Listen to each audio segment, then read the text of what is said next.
Access, basically at its very core, is a user management system. You know, we definitely saw the need for the user management capabilities in Web Native Admin to be extended, to be able to do additional things. And so it doesn't replace Native Admin, it just basically extends the functionality of what you can do. A good example of this would be, you know, you can capture all kinds of information about your user. You can actually set expiration dates for users. You get added security with site-based membership, different things like that. So we're going to take a brief look at the Access application real quick, and I guess we'll start there. So Access, basically, you know, if you have this application, one of the common things, you know, people always want to know, well, how do I get started with it? How do I get people into my system? And there's several different ways that we can do that. We can do that with an import, which we would help you with, and that would be either an import for a new user base with a CSV file, or we could do an import with from users that you already have in your web native system, and that would get them up and going with an access-based site. Another way to get users into the system is to allow them to actually register for each site. So in front of you, you see an example registration form, and I did want to touch base on the registration process and some of the business rules that go along with that. So you do have the capability to actually control some of the business logic with how the login names are created. You can actually do like first name dot last name dot first name. The full email address, as you can see here as I type as it's populating that information. So you can have some business logic behind your logins. That becomes really important if you are actually going to have a system that has internal users that are bound to AD as well as external users. So you've got a different syntax for the different groups as far as their login names go. You also have business rules that you can use for the password. As you can see with the little pop-up there, it kind of lets me know what the business rules are for this particular site.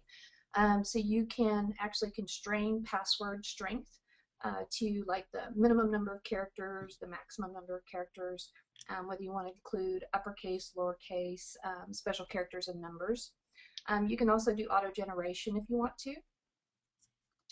We also provide you with security questions, and the security questions are used when users need to retrieve lost credentials, when they need to request extensions, things like that. It's another methodology that we use to help validate who that user is.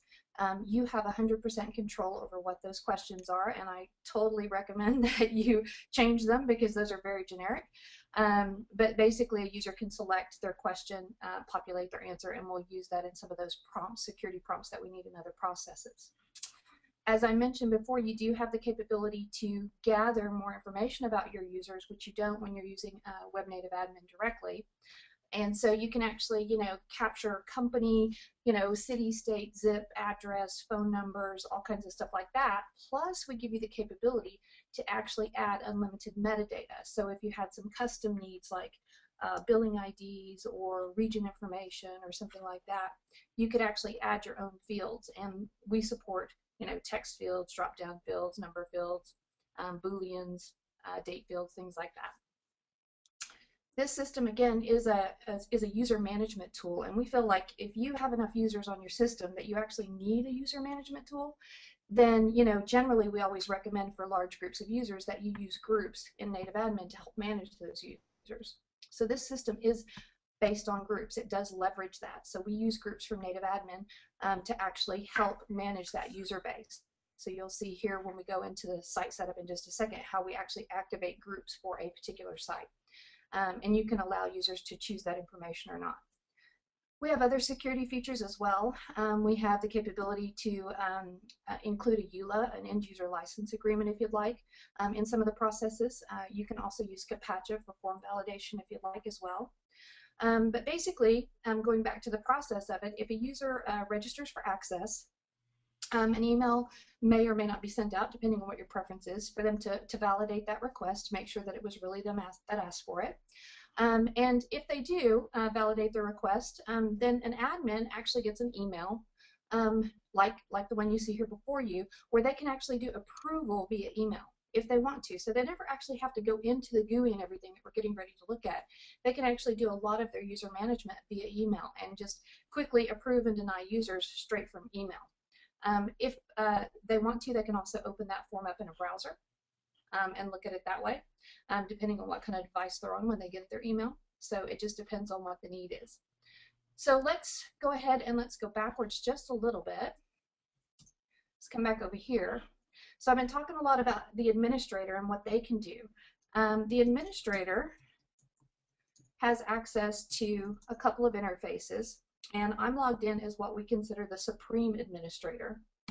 And that supreme administrator actually does a couple of things. They actually go in and they set up all the site defaults.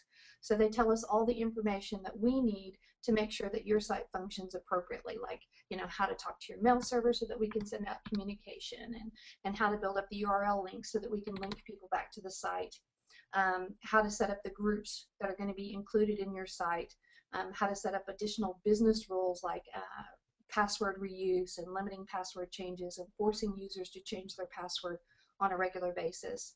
And then again, you know, we do have the custom metadata area where you can add metadata information that you might need on a site-by-site basis. We will come back to that in just a second.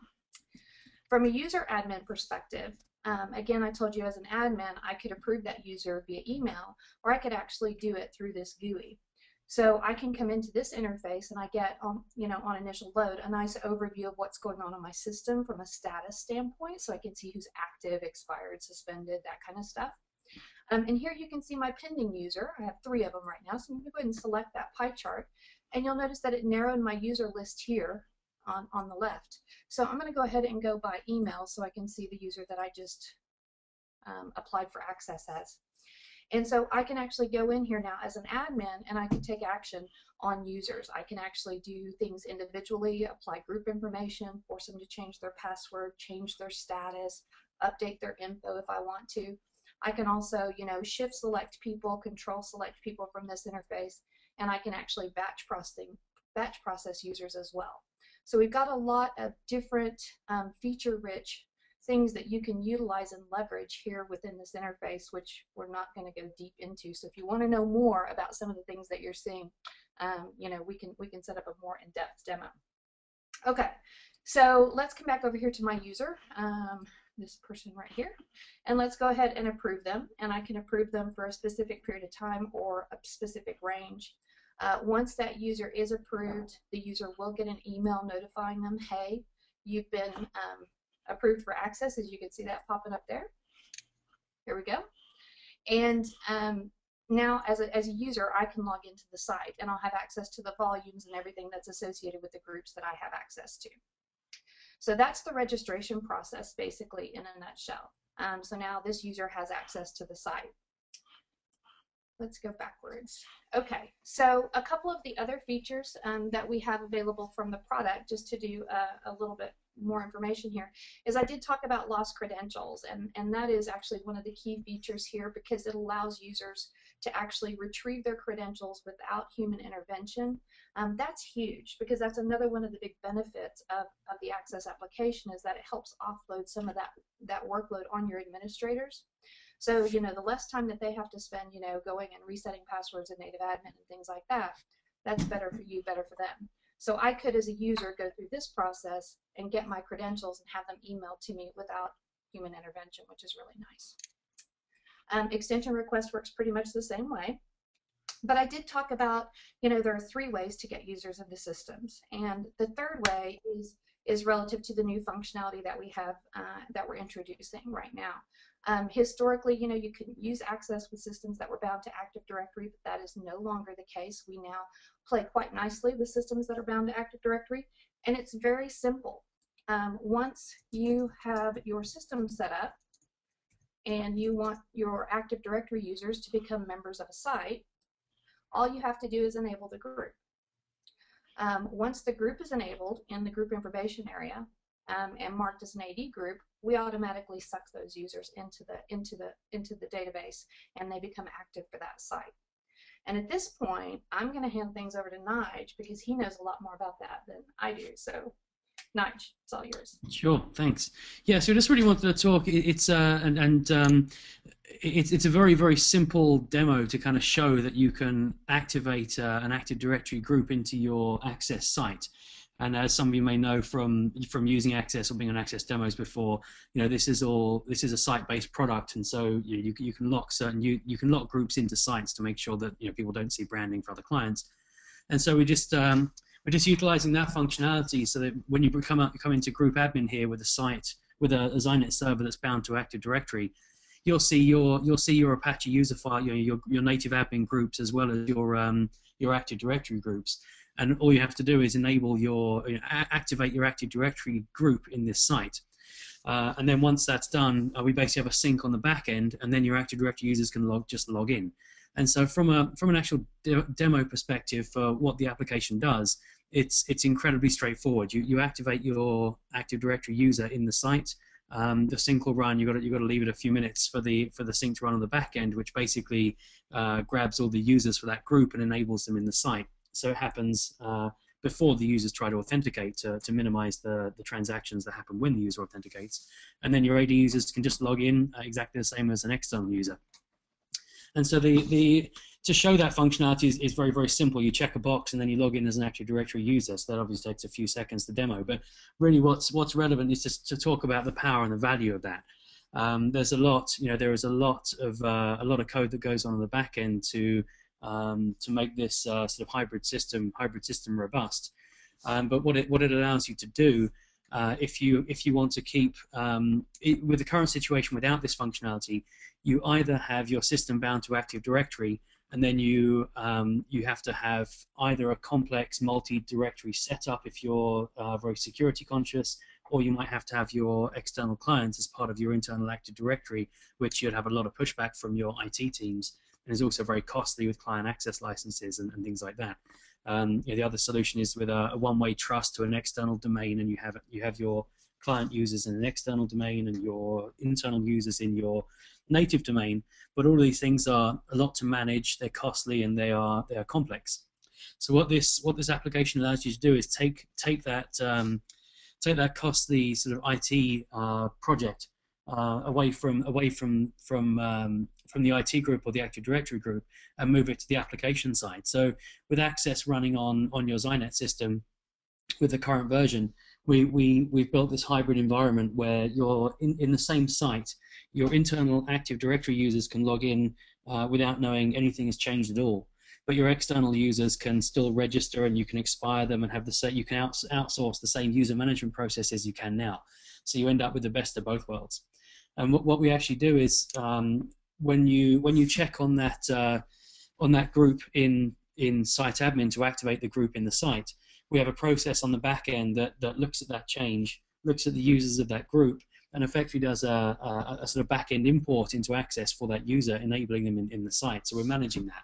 So when your external client goes to log in, or your AD users go to log in, we're basically making a decision on how that authentication is being handled, and it'll either go to straight to Active Directory to authenticate you and get your resources and group resources, or it'll go to the Xinet Apache file, which is the native Xinet method of authenticating. So you end up with both. You end up with a seamless way of authenticating both Active Directory and local users, while maintaining all the security and control that you have within the Access user admin and site admin product. So it really allows you to have the ideal scenario where you don't have to decide which one is the least painful between having to have external clients in your Active Directory or having to force your internal users to not use Active Directory with your Xinet system. So you kind of end up with the best of both worlds. And so I don't know, Kim, whether you just wanted to show logging in as an AD user and just maybe show edit details to show that you can fill that information in. But from an Active Directory user's perspective, once they're sucked in, you just log in like it was any other site, and you don't know anything is different. Yeah, so as an AD user, we put some, Nige brought up a good point, we put some security checks and balances in there. So, if you do allow your AD users to have access to edit details, which is, where we collect user information, they could go in and populate, first name, last name, and any information that you deem as relevant. One piece of information that is glaringly missing from our product for AD users is, they can't change their password or anything like that because that's all handled on the AD side of things. So if, as this Bugs Bunny user, for example, who's an AD user, went to one of these interfaces like lost credentials, for example, and came in here and said, I lost my credentials, so, can you tell me what they are? We are actually going to gracefully error out and tell them to go contact their administrator, because they're not allowed to, we don't manage their login. That's handled by Active Directory. So you can, put whatever message you want there, but basically it's like, you're managed in a different area, so you need to contact somebody differently. You can't use this process. So we intelligently recognize that flag that I was showing you earlier, that it is an AD user, and so certain features are automatically disabled for those users within the admin interfaces and within the product itself, where they're fully enabled for users that are external and in the Apache local file there, and they have full access to that functionality. I guess that's our brief overview of Access and the new functionality where we now have that integration with Active Directory. And so essentially, there's no reason that anyone can't use the product at this point. I think it pretty much is a global thing that can be rolled out in pretty much any environment. Jill, I guess I'm going to hand it back over to you if there's any questions. We're taking questions at this time. If you've got any questions, you'd like to write them into the questions dialog box part of your right-hand screen. We'd love to answer them for you. The first one we have is, can it interface with LDAP on an OS X server? So that's something we are looking at. The way the system is built, there's no specific tie-ins to any actual Active Directory system. It's using the same methodology Xinet does, where we are making system calls to get that. So although that's not a tested setup for this release, it should generally work that way, and we can certainly, if someone wants to have a specific conversation about that, we can certainly have that conversation. The calls that are being made shouldn't exclude that, but that's not the initial sort of target audience for this. The vast majority of our customers, it's Linux and Active Directory, but the system calls should make it fairly platform independent. So if you have that as a project, we can certainly talk about that in a specific call. Okay, the next one is, do we have any customers who are currently using this version of Access, and how are they benefiting from the new Active Directory ability? Yeah, so obviously this is a pretty new release. So those numbers aren't high right now, but that's what these webinars are about, and that's what our current communications are about, pushing this new functionality. We've got a couple of customers who had this running now for a few weeks. Again, it was only released a few weeks ago.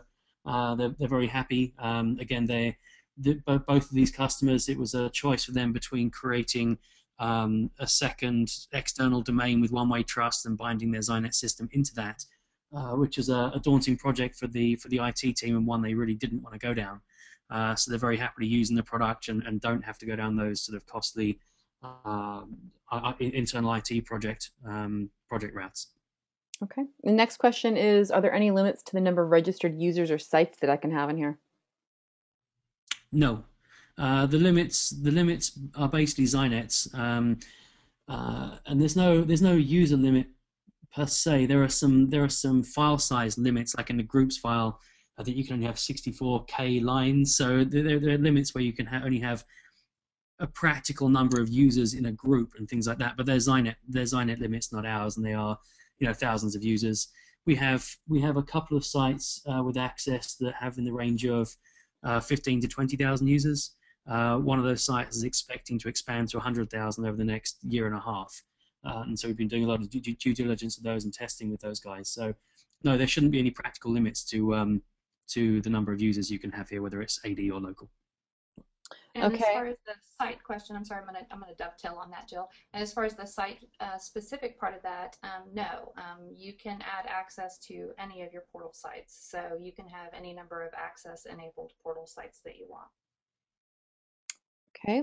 Were there any issues with our users logging in using their iPad or another type of mobile device? No, no. That's again, the mobile devices are that's more about the sites than the product. From that perspective, it's the same. There's nothing that happens. There's nothing really different that happens on the portal server or the client browser. So that all happens on the back end. So no, as long as your site is designed around iPad use or supported on iPads, which most of the Portal 4 sites are, no, there's no issue logging in with Active Directory or local credentials from a mobile device. Currently, you can't register from a mobile device. Those forms there are flash based. We will be moving away from those at some point in the not too distant future, but currently the only limitation from mobile device is you can't register, but you can log in. Okay, and one more question. Are you able to send a link to a single file to a user that's not qualified on the system or hasn't ever logged in before, and can they get through even with this new Active Directory structure? Yes, but that's more to do with another product of ours called ImageMail. It works with Access. You can certainly work in conjunction with this product, whether it's a Active Directory user, a local user, or an anonymous user with the security settings in ImageMail. So yes, you can, but we'd probably want to demo ImageMail at that point and not Access.